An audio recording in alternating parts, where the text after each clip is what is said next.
What is going on, everybody? James Hancock here. I'm back to review episode 7 of The Last of Us, an episode very appropriately titled Left Behind. The episode was written by series creator and game creator Neil Druckmann and directed by Liza Johnson. And the reason I say the title is very appropriate, back in 2014, the year after the initial release of the game, they released one of the first big DLCs, which was just called The Last of Us Left Behind. And over the weekend, I watched somebody play through the DLC, which took about an hour and 15 minutes. But what was amazing to me, not only did it employ incredibly emotional storytelling and incredible music, as we heard at the end of this episode as Ellie was sewing up Joel, but as I was watching this other person's playthrough, what I found to be amazing was that I was feeling tension and anxiety and fear at what was going to happen to Ellie as she was exploring. And I should offer a spoiler alert for anybody who's planning on playing the game.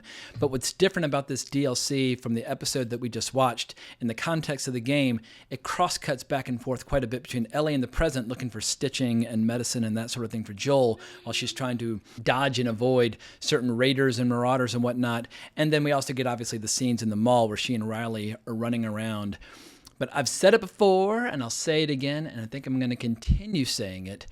Not only is this show a brilliant adaptation of a great video game, an adaptation where a lot of the lines and a lot of the shots come directly from the game, but it proves just how good the storytelling can be in a lot of video games. And I think a lot of fans of film and television sometimes delude themselves or trick themselves into thinking that video games are just for kids, or that they're unsophisticated, or it's just people blowing each other's brains out and all that kind of nonsense. But if you look long and hard at the great games out there, the music's incredible, the writing's incredible, the emotional storytelling's incredible, and yeah, the clips from the DLC, The Last of Us Left Behind, prove all of the above. And when it comes to comparing the game to the show, I have to say, Joel got off light. I had forgotten that in the game, when he gets injured, he falls on this like metal rod that goes all the way through him. It's a really gnarly, gruesome injury that obviously you would only survive in a video game, but I'll take a knife wound to the belly over a pipe going through my entire body any day. But I thought they used his injury as a great framing device with this episode, where the episode begins and ends with Ellie trying to save Joel. And Joel's telling her to leave his ass behind and keep going, but that is not how Ellie is going to roll under these circumstances. But the rest of the episode is all about showing what Ellie's life was like leading up to the moment where she got bit. And we get a great inside look at what it's like to grow up within Fedra, and like the military training that they're getting and the drills that they're running. And we see how it's a mistake to paint all of Phaedra with the same brush. There's this character named Captain Kwong, played by Terry Chen, who I recognize as Prax from The Expanse, a show that I really enjoyed. You see all the Expanse books over my shoulder, but he was great in that show and he's great here. But he's giving a little lecture to Ellie and telling her to basically tighten her shit up, and maybe she can become a leader. She can become an officer where she will be cool in the summer and warm in the winter, as opposed to a grunt who's just basically going to be waiting to get shot by a firefly at some point. But we see how even before she got bitten, Ellie was a little shit talker. I mean, she's jogging around the track listening to All or None by Pearl Jam, and this girl yanks off her headphones and they get into a little bit of a brawl. But now that Riley's not around to protect Ellie anymore, the bullies basically regard her as fair game. But that night, Ellie gets a surprise visit from Riley, who is yet another HBO veteran. It's Storm Reed from the show Euphoria, and if you've not seen Euphoria, it's quite different from The Last of Us, but it's a wild fucking show. I definitely recommend people have a look and decide for themselves. But Riley has this giant evening plan for Ellie, which begins with jumping over all the rooftops of Boston and then going to the mall. And the mall's been sealed up for years because apparently there are a bunch of infected inside. But because Riley's been stationed there with the Fireflies making pipe bombs, she knows that it's more or less safe, or at least she believes it's more or less safe. And she's got a few surprises planned for her best bud, Ellie. And what follows is kind of this magical, mystical, like teenage romance love affair episode that, a lot of people are going to be drawing comparisons to episode 3, but it's a little different, mostly because episode 3 covered many, many years in the lives of Bill and Frank, and this covers a single evening. And to kick things off in appropriate fashion, they find a dead body rotting in a hallway who committed suicide with booze and pills, and he clearly spent every last dollar that he had buying some good old-fashioned booze that was made before the outbreak. So I think it looked like single malt scotch, or maybe it was expensive bourbon. I kept trying to find the brand or the label, but I couldn't quite find it. But I love single malt scotch. I don't like bourbon. In any event, they start chugging it, and what was interesting is how over the course of the evening, they're having all these conversations, not about politics, but just about which tribe they want to be a part of. And Riley thinks that Feds are a bunch of fascists, and Ellie retorts, rightly so, that the Fireflies have been known to blow up buildings with civilians inside, and both of them are probably guilty of succumbing to or believing in the propaganda that they've been fed. And I think that if this show accomplishes anything, apart from being just a brilliant adaptation of a great game, it's one of those rare shows that actually allows you to see political struggles from different people's points of view and to kind of, walk a mile in their shoes a little bit and see things through their eyes.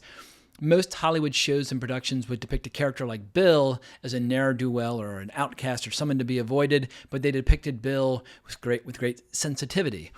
And same holds true here with Riley. I mean, she might be making pipe bombs to blow people up, but we see obviously that she's just a teenage girl who's looking for a place where she feels like she belongs.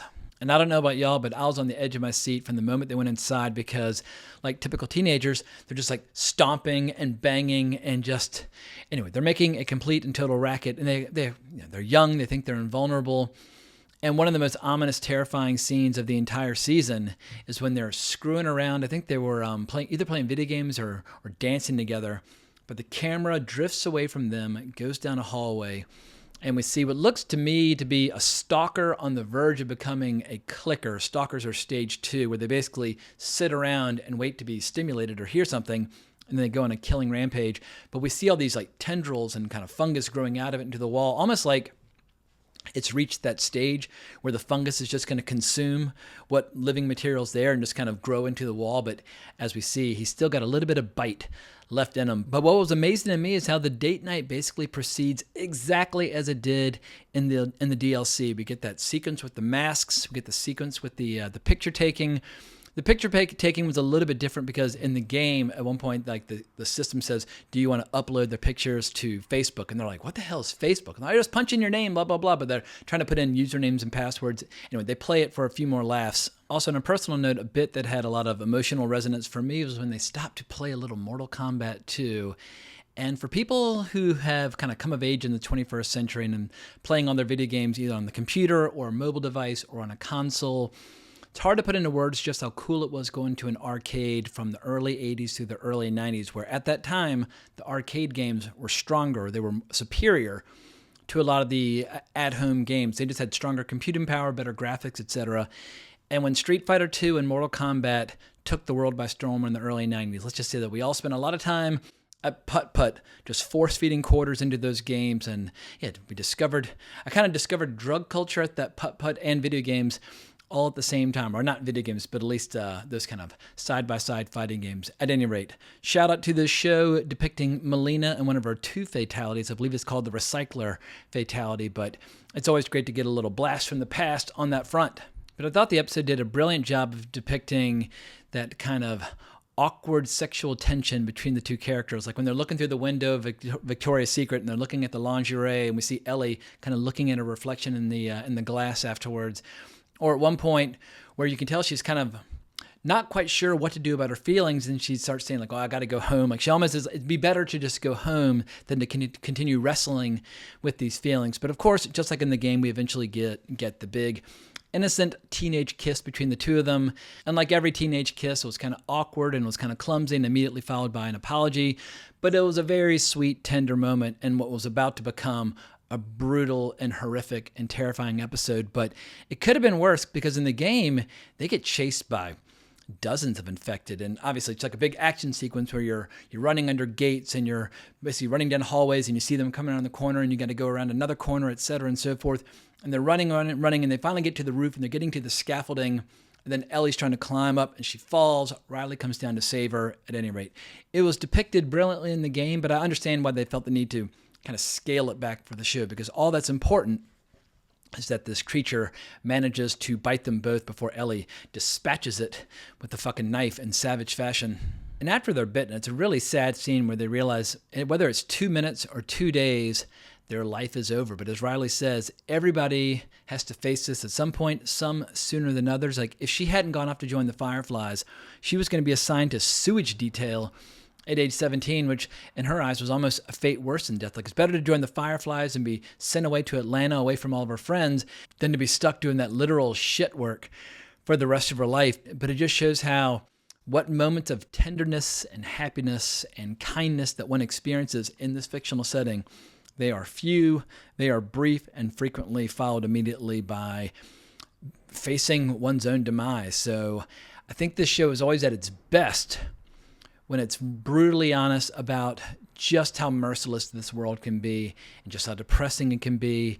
And I think that's one of the real reasons why this show is so emotionally impactful, is that it's just so goddamn haunting and sad.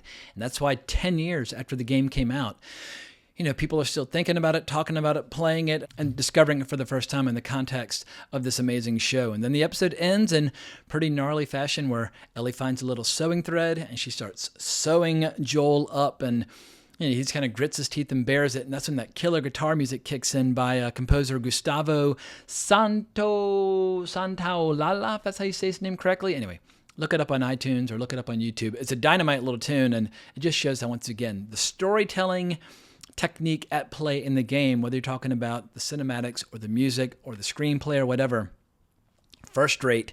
And I think a lot of the storytelling in the game puts a lot of movies and shows to shame. So we've only got 2 episodes left to look forward to, and yeah, they're ripping right through the main storyline of the game. I wonder, I'm not going to give anything away, but I wonder if they will choose to stop season 1 at the same point where the game stopped, because they could easily fill the last 2 episodes with all the material that's left to go, especially if like the last episode's like a 90-minute episode, which is very, very possible.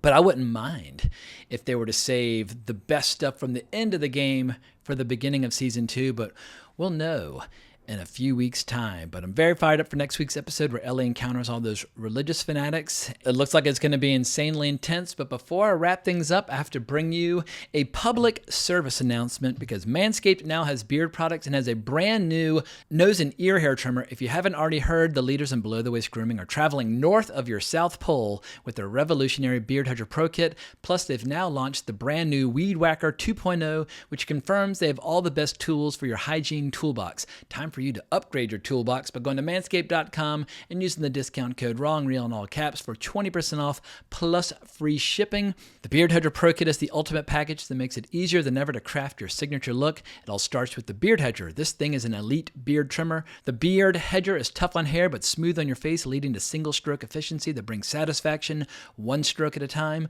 This waterproof cordless trimmer has a rotary wheel that gives you 20 hair cutting lengths, all with one guard, so no more messy drawers full of extra add-ons.